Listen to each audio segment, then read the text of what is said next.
holding this up gingerly because I have to get muscles for this one. John Ahern has this amazing book, Carnation Street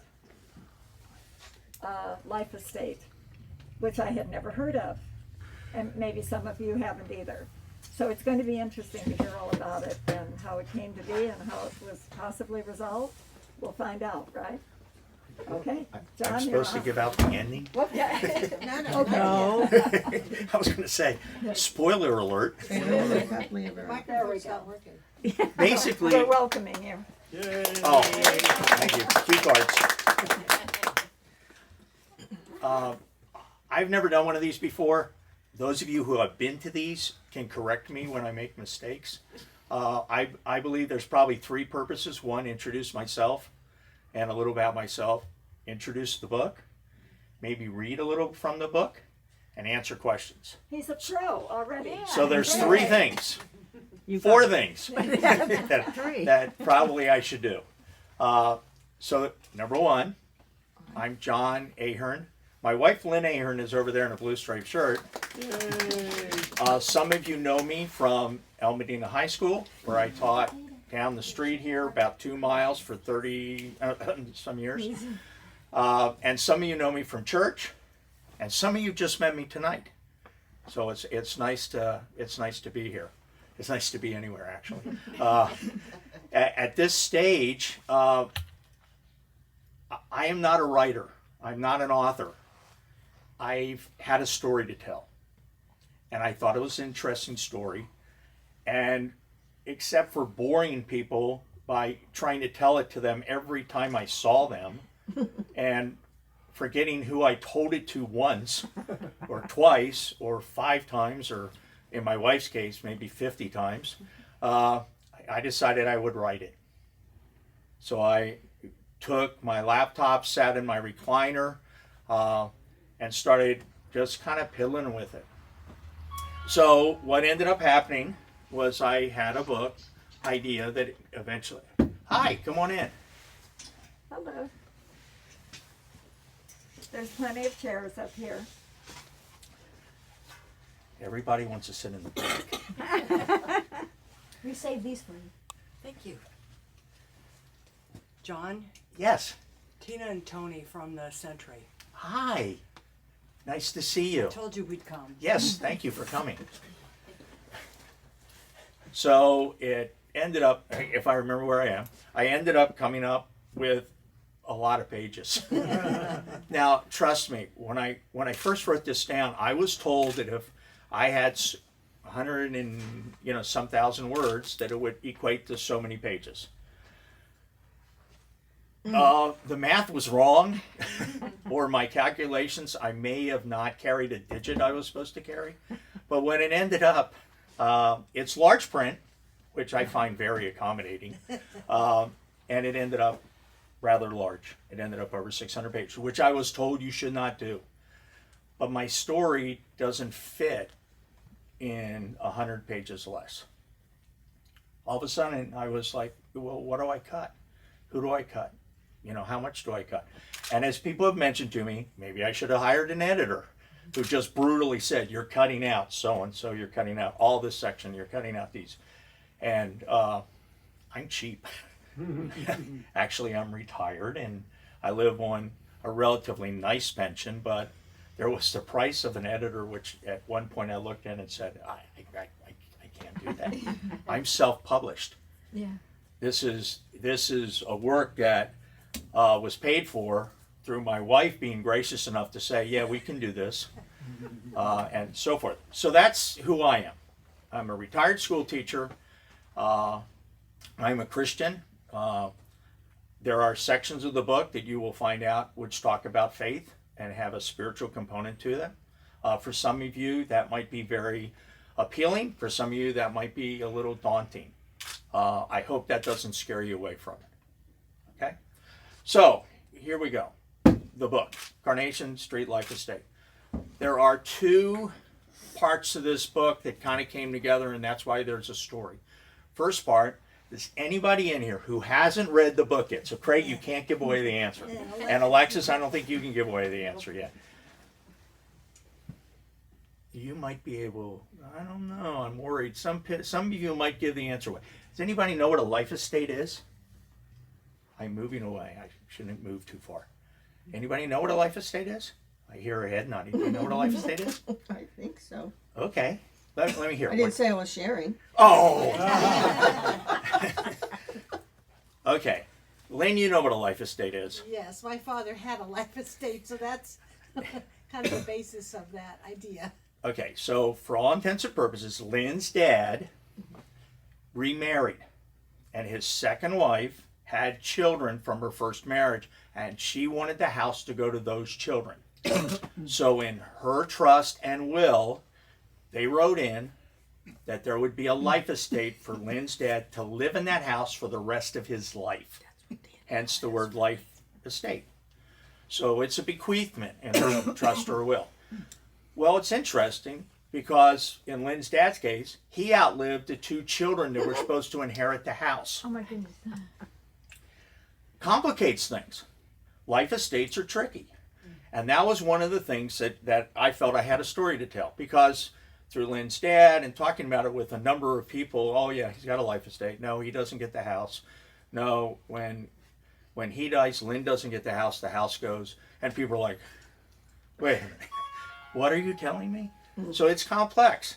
Now, to add to the dilemma and what the story kind of gets into is, what happens if the people who inherit the house cannot financially afford to inherit the house because of the life estate? What happens if they can't? Hi, Donna. Hi, how you doing? Pretty good. What happens if they can't afford the taxes on it? So that was part of this, okay? And that creates a problem. And some of you, I think, can understand that. You can see, how that can be a problem. So that's part of the story. The other part of the story is after I retired, I was bored. Retirement's supposed to be the greatest time of your life. I was bored out of my mind. So I got a job. I deliver packages. So I deliver packages for this hole-in-the-wall, non-signage delivery company. And they deliver pharmaceuticals. It's one of the things they deliver. They deliver pharmaceuticals to hole-in-the-wall, non-signage pharmacies that nobody goes into with a prescription. These pharmacies serve retirement communities. That's all they do. So you get these tubs and you go to these pharmacies and you deliver Oxycontin and all sorts of drugs that are controlled substances. And there are no signs on these places. But I will tell you, I was one of 50 drivers who would leave there every day with tubs and tubs of Oxy products. Painkillers and things like that would be in these tubs. Second part of the story. Okay, and there's a famous line, writers should write about what they know. I only know part of this story. I didn't know the whole story. I only knew part of the story. Well, the story had to come together and had to be blended and so forth. So for a year, I kind of figured out what I wanted to do, what was happening. And then, as some of you have probably heard from other people, characters don't do what they're supposed to do. They're supposed to do one thing, and you get halfway through the story and they're not doing it. They're not cooperating. There's something wrong. And the story kind of changes. And before you know it, there's a whole nother component that comes in, which I'm not going to tell you about because that would ruin things. So that's basically what happened. Now, the book itself took about a year and a half to write. It took about 3 years to edit. Editing takes up most of it. Just a lot of editing, a lot of changing. People gave me advice, wonderful advice. My wife's advice was, it's horrible, but keep at it. She read the first part. She goes, I don't like the language you use. And to this day, she might still not like some of the language I use. And in the other part, Alexa's back here. She told me I needed to worry about the voice of my characters. They needed to be true to the character and don't say it and then have them say it. So it ended up to where that really helped. And there were other people that gave wonderful advice. And that changed the book. And then you come down to a point to where you say, okay, who are these people? So let's look at a couple of things. One is somebody's got to be worthy of getting the life estate. It can't just happen. So, for those of you that have the book, you can turn to page 24. Pretty early. And I'm going to read. Hopefully I get things correct here. This is a character who you're later going to find out is actually a previous character. Again, I'm not giving away things as much as maybe you want me to. So this is beginning chapter 2. It says, the damp coastal air settles onto the back patio and into Frank Wilson's knees. He is pruning the roses surrounding the gray toned pavers he recently installed. The earlier rain is just what the roses needed before pruning. He hears the opening of the back kitchen door, and Sylvia's sharing, Frank, I brought out some iced tea for you. Thanks, you have perfect timing as usual. He drops the garden clippers and slaps off some of the mud from his gloves before removing them. This is not the best day to work in the garden, as you can tell by the mess I've made on my pants. But the roses could do with some trimming. Frank shares as he shifts, slides, and maneuvers his body in preparation to lift himself off the ground. I do this all the time. Getting up is getting harder and harder, he mutters in a barely audible voice. Once in proximity to a metal framed patio chair, Frank places his forearm on the chair and begins to exert pressure down to counterlift his 190-pound body off the ground. It is painfully awkward. Frank's knees barely withstand his remaining weight while his body lifts to a semi-upright position. All the while, Sylvia watches and is torn between reaching to help Frank and fighting the urge to snicker at his multifarious effort to stand.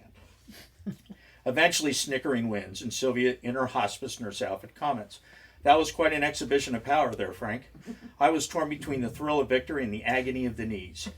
Glad that chair was strong enough to withstand such enormous pressure." Frank stretches out to his full stature and looks down the well over half a foot at his slightly younger, dark-haired tormentor. Just a little stiff from the leg day at the gym. Isn't that what your generation uses as excuse of the day? My generation, Frank? I'm not exactly a millennial here, Sylvia pauses. I can't believe I'm disputing his youthful view of me, she thinks. She looks at Frank's short-cropped hair that is graying around the edges and guesses, at most he's 12 years older than I am. Frank flinches. Okay. It must be your lively humor that misled me.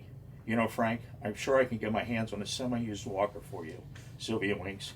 Perhaps you could add a cup holder for iced tea glasses. Frank returns her wink before Sylvia turns and walks back into the house to care for her hospice patient and Frank's landlord, Marge McAllister. Thanks again, Sylvia. Once again alone, Frank drinks his tea while surveying the small garden between the 3-bedroom, front 1-story home and 2-story garage unit nestled between Pacific Coast Highway and Corona del Mar State Beach. He has lived up above the garage in a very comfortable 1-bedroom apartment with a large garden-facing balcony ever since Marge's deceased husband, Willie, invited him home some 30 years ago. Since that invitation, Frank has been treated more like family than a tenant. Currently, he is committed to keeping the patio and garden fresh and clean for Marge's rare outdoor visits. The dampness of living close to the ocean has little to do with his eye moisture. It feels like just a little while ago when Marge and I would sit out here. She loved to get on me about finding a good woman, and I always answered that Willie took the last one. Dear God, why did you allow her to have Alzheimer's disease these last several years? She didn't deserve this. He finished his iced tea and decided it is too much trouble to get back down in the mud. The unruly roses will need to wait. He walks to the blue and white Dutch kitchen door of the front house. The top section door is crisscross, pane glass is open, and Frank leans inside to place the empty glass on the closest kitchen counter. Sylvia is nowhere to be seen, and Frank assumes she must be helping Marge get ready for dinner. So that's Frank. He is the one who is given, or bequeathed the life estate. He's lived with Marge McAllister, and previously with Marge and her husband, Willie, for a long time, living above the garage in a 1-bedroom apartment. So he is going to be granted a life estate. Now, there has to be a victim of the life estate. There has to be somebody who, unfortunately, is going to have a problem because of the life estate. And basically,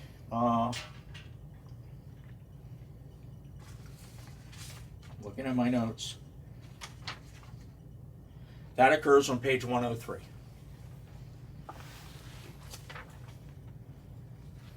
I'm not reading all these. Some of you are looking at this going, oh my gosh, look at all those bookmarks.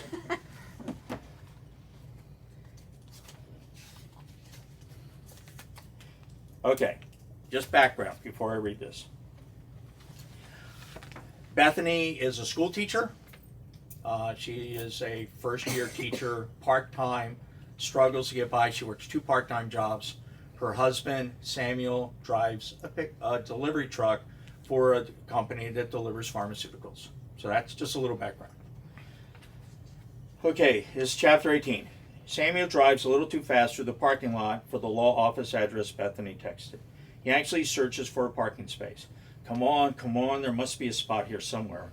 His afternoon deliveries did not end soon enough for him to meet Bethany for dinner.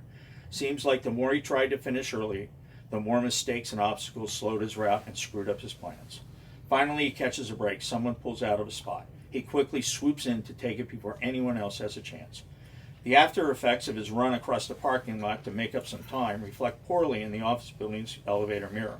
Well, it would just have to do today. I'm already so late. When the elevator reaches the 11th floor, Samuel races out in panicked search for his destination. Where the hell is suite 1125?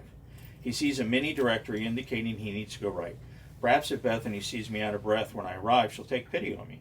Gloria is startled when the out-of-breath young man came flying through the office outer doors. Excuse me, may I help you? Samuel, between recovery breath, states, I'm Samuel Dieck. I have a 6 p.m. A meeting with my wife and Mr. Stewart. Oh yes, Mr. Dieck, everyone is just inside. Would you like some water, perhaps a cold cloth? Gloria offers as she opens the conference room door for Samuel. That would be very nice, thank you.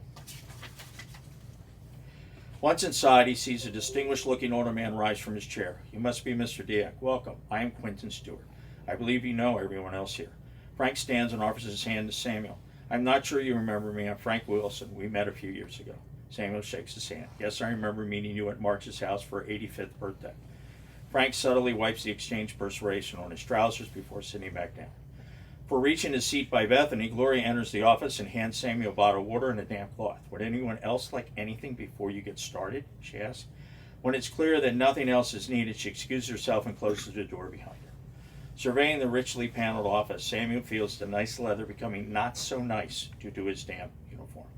Across the table, Frank can't help but empathize. Damn Newport attorneys love intimidating all who enter their posh world. This poor guy rushes to get here after work, only to now feel like an unwashed peasant, while the man in his expensive suit holds court at the head of his grand table. Frank suddenly looks down at his clothes. Who am I to talk? He isn't the only peasant at this table. I'm not even a family. Damn, why am I sitting at this table? Mr. Stewart is the first to speak. I want to thank you all for being here. Before we get started, please call me Quentin. I also want to again extend my condolences for March's passing. Thank you, both Bethany and Frank say in relative unison, while Samuel is taking a drink of water. Quentin continues, before we get much further, do either of you remember receiving copies of March's will and her trust several years back? I don't know. I was still in college several years back. Perhaps I have a copy somewhere. Samuel, do you have any idea where something like that may be in the apartment?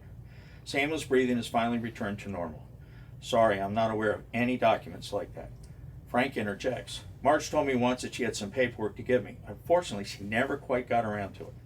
Upon hearing their responses, Quentin opens a manila folder on his desk and distributes copies of Marge's will and her trust to each person. He then states, I need to make sure we are all on the same page. You'll find both documents in front of you. In both, you will read that Marge named me as the executor of her estate. It is in all our best interest that neither of you has a problem with her decision. Not at all, both Bethany and Frank are relieved by the news. Quentin pauses. Well, let's look at Marge's wishes concerning her remains and services. It appears she had prearranged with the local funeral parlor to be cremated and placed in an urn. According to my notes, that has already transpired. The funeral home director is in possession of the urn. I believe you were made aware of these arrangements. Okay, now I'm going to skip ahead. If you go to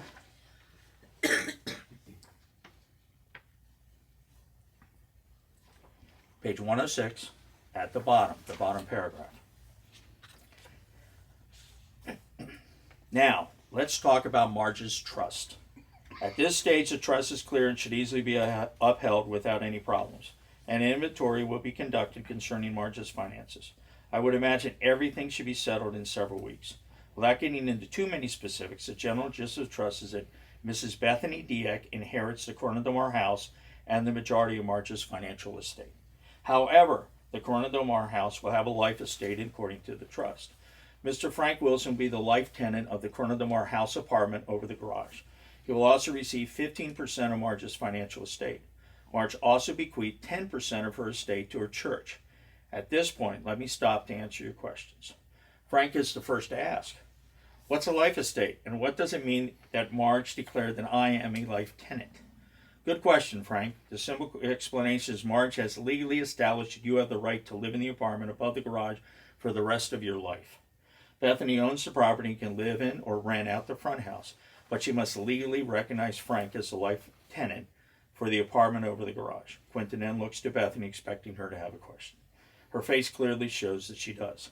If I rent out the front house, do I collect rent from those renters and Frank each month?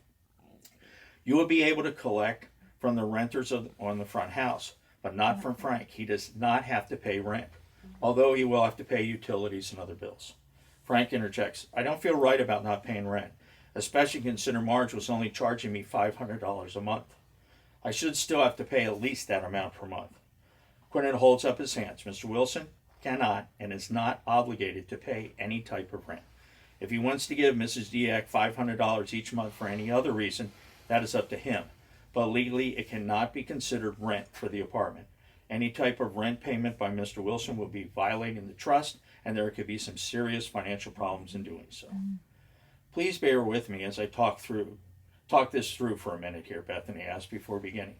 When everything is finally settled in about a month or two, I will own a rather expensive piece of property. Sure it is. No, hold on. I skipped the page. In Corona del Mar. I can live in or rent out the front house while Frank lives rent-free in the garage apartment. After waiting to see if Bethany's done, Quentin concurs. That is the gist of the arrangement. I know it may be a little more complicated, but until I have more details on the property, I'm limited in how the arrangement is established. For example, as of right now, I do not know if there is a mortgage on the property. If there is, it will need to be settled with whoever holds the mortgage. As the granddaughter of Marge's sister and not a direct descendant, there will be some tax liability questions concerning the property. Samuel blurts out, he's finally speaking, this is too bizarre. Why don't we just sell the house and be done with it? That's a good question, Mr. Dieck. You need to understand that selling a property with a life tenant is not that simple. A life estate remains with the apartment until the life tenant relinquishes it or dies. Whoever tries to sell that property must inform any potential buyer that they will be encumbered with a life tenant. I don't know how of many buyers who would wish to purchase such a property. Quentin fears this is not welcome news. We can't sell it? Let me get this straight. There could be a mortgage for who knows how much money, which means there could be monthly mortgage payments we will have to pay. Then on top of that, there could be taxes owed on the property. Samuel pauses as it looks to be, and that's his nickname for his wife, and then back at Mr. Stewart before surmising. This isn't an inheritance, this is a nightmare with no way out, since according to you, no one would ever want to buy this property. Of course no one will buy it. It comes with a damn albatross perched in that apartment. Samuel turns and glares at Frank. Quentin suggests, let's not assume the worst. There are too many unknowns right now. We'll have a sharper picture of Marge's estate in several weeks. Bethany interjects, Mr. Stewart, I'm a part-time teacher at a charter school. Samuel drives the delivery route. We barely survive paycheck to paycheck. How are we supposed to pay off inherited debts? Hell, we both already have massive student loan debts. I'm sorry, my intention was not to upset you. I'm hoping the financial portion of the estate will be sizable enough to assist in lessening any of Marge's liabilities. What you're worried about tonight might not exist once we know everything about her estate. Unfortunately, Samuel completely ignores Quentin's appeasement. So Marge gives this guy Frank here a life estate. He can live rent-free for the rest of his life. Pretty great deal for him, I'd say. While her lone relative inherits an expensive piece of property that will most likely bankrupt her. Even if the house doesn't have a mortgage, I bet the taxes on this property are enormous. As I said before, I need to check further concerning inheritance by a grandniece. but my initial projections that the property tax on Marge's house will be reassessed at current market value. Latching on to this news, that's what I thought. We're even more screwed. Samuel's accusatory finger points across the table. He lives rent-free and we pay for it? Samuel, please. Bethany pleads for him to remain calm. I'm sorry, B. It just boggles my mind at how he gets rent-free living while we get screwed. Frank can no longer keep quiet. I didn't ask for any of this. This is the first time I've heard anything about this arrangement. Sure it is. I bet you never knew. Just like you never saw a copy of any of this before today. Bullshit. You took advantage of B's aunt and got yourself one sweet deal, didn't you? Mr. Stewart raises his voice. I've heard about enough of this. We're talking about Marge's trust. I am the executor of that trust. If you can't act civilly, I must ask you to leave. And we can do everything through written correspondence. Do you understand? Bethany answers first. I'm sorry. Then turning to face Frank. Frank, I'm sorry you were the brunt of all this. You were good to my Aunt Marge. She then turns to face Samuel and declares, her wishes are my wishes. Thank you, Bethany. I appreciate that. I also want to let you know I will help in any way I can. Frank nods his head in appreciation. Now that Bethany and Frank seem to have reconciled, all eyes turn to Samuel. Well, I'm not liking any of this cursed life estate. It's not right. Screw you, Frank. Samuel slams his fist on the table and storms out of the conference room. Okay. So that is the life estate. And that basically you see that Frank has been with Marge for a long period of time, and she bequeathed him a life estate. She was taking care of him. This guy who lived in the apartment for 30-some years, or close to 30-some years. But Bethany, her grandniece, is going to face the brunt of it, financially. And to make matters worse, her husband is really ticked off. And as such, he's going to make some decisions that are going to cause basically the whole second half of the book to get really ugly. Okay? And for those of you that don't like spoilers, I'm going to stop there.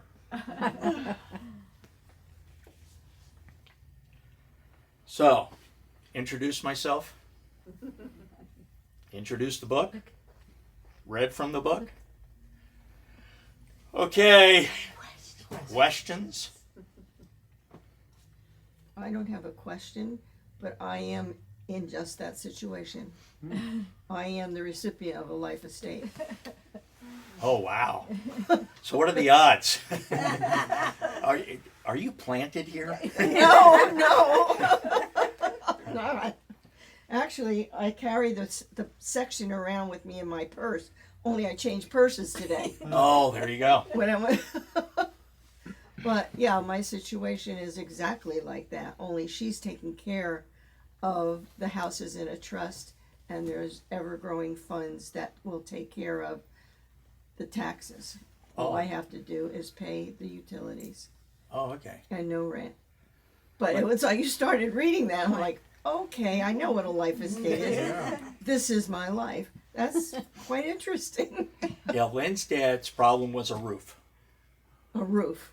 So there was a question of who pays for the new roof Oh. on the house. Does the life tenant pay for the new roof? No, the Does trustee the does. trust pay for the new roof? Does the two people that, at that point, I think one of them was still alive. Yeah. One of the children was still alive. The other child had passed away. Yep. By the way, in Lynn's dad's case, neither one of the two children who eventually passed away had a will or a trust. Oh. So the 6 grandchildren had an ugly mess that went on for a period of time to either whether they could get hold of the property because there was no will or trust. If you get anything out of this, have a Do a will, will. have a trust. Okay, that's a life lesson. All teachers look for life lessons, and I taught for so long that there's your life lesson right there. Okay, other questions? You had a question. Oh, I can't think of it right now. Get back to me, please. Okay, I'll get back to you. tissue? But No. anybody else have a question? Do you accept comments? I accept comments. I just wanted to say I love the part that you just read because it's the unintended consequences of a beautiful act. You know, we think we're doing a favor for someone or doing what's right for someone, but so many of us are unfamiliar with the laws or whatever, that it turns into this kind of situation, which is really unfortunate.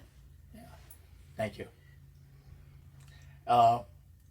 Unintended consequences is a theme that runs through the book. And forgiveness is another theme that runs through the book, because we all need forgiveness. And in the course of the book, I think you'll pick up on that there's a real desire there. And there's a shocking forgiveness scene in the book, kind of 3/4 through it, that I think can catch you off guard a little bit. So, yes. So comments, I love the way, John, that you wrote out of what you know, even just living in Orange County, and the delivery thing, and the life estate thing, and the Corona Del Mar. I also like the way it's in, most of it is in first person, in present. It's not past tense, it's in present tense. I'm sure that was I think you intentional. looked at that some. And I really enjoyed reading it. My question is there a sequel in the works? Glenn, is there a sequel? There kind of is. There's 14 chapters of a sequel. I thought so. I want to let you know that it's like having a colonoscopy. Speaking from experience. Just saying that you want to be true to the characters that you had in the first book, and being true to them sometimes doesn't give you a whole lot to work with in the second book. So there has to be some type of growth or changes that take place in a second book that cause some growth in the story. Does that make sense? And I'm having a hard time with growth right now. It's like it got to 14 chapters, and I had there's a growth moment in there, and I'm struggling to make it realistic, if that makes sense. So. I remember my question. Okay. You already answered one of them, and it was how long did it take you to write the book? And you said about 1.5 years. So I see some awards that you received on this book. How did that come about? I have no credibility whatsoever. So I wasn't sure necessarily if it was any good or if it was actually worth the effort that was put into it and so forth. And I came across a recommendation. If you're a new author, because obviously I'm a new author, you should enter awards contest. And so I entered 3. So I was surprised when in the middle of the summer I received a Firebird Award for suspense. All right. And I was kind of like, wow, okay. Somebody who's, at this point they said a professional editor read it and recommended it, and then it went through an international process, and then the award was given. So that was kind of like cool. Okay, so I bought these cute little stickers, and put them on there, and just said, oh, this is kind of cool. And then about a month ago, and these come in emails, and you know how you go through your emails? Click, Chuck that, don't know who that person is, spam. And I didn't chuck this email, and I read it, and it was an American Fiction Award. And that came about a month ago, and that was for Christian terror. Terror. I did have people tell me that there are some scenes in the book which are terrorizing. There's a torture scene and some scenes that take place. And by the way, none of that comes from what I know. I just want to be clear. I have never murdered anybody. I have never killed anybody. This is not a memoir. Okay? Just to be clear. This is not me confessing to some crime on tape. So it ended up to where that award came in. So you know what it meant? I had to buy more stickers. So I got more stickers. The third award doesn't come out to February of next year. So far, I figure I am batting better than the Dodgers did last year. I know I'm in That's trouble. not hard to do. Yeah. What's the third award? It's the North street literary awards. Oh. So, yeah, none of those are awards that you ever hear about. There's no place in there that they said, "Oh, well, here are the big awards. This is what you." So these are nice awards and editors, and one of the reasons I did Firebird is that they support or send a lot of the entry fee money into shelters for abused women. Nice. So it has a cause to it. And I was like, okay, if I'm going to enter an award, this is a really good cause.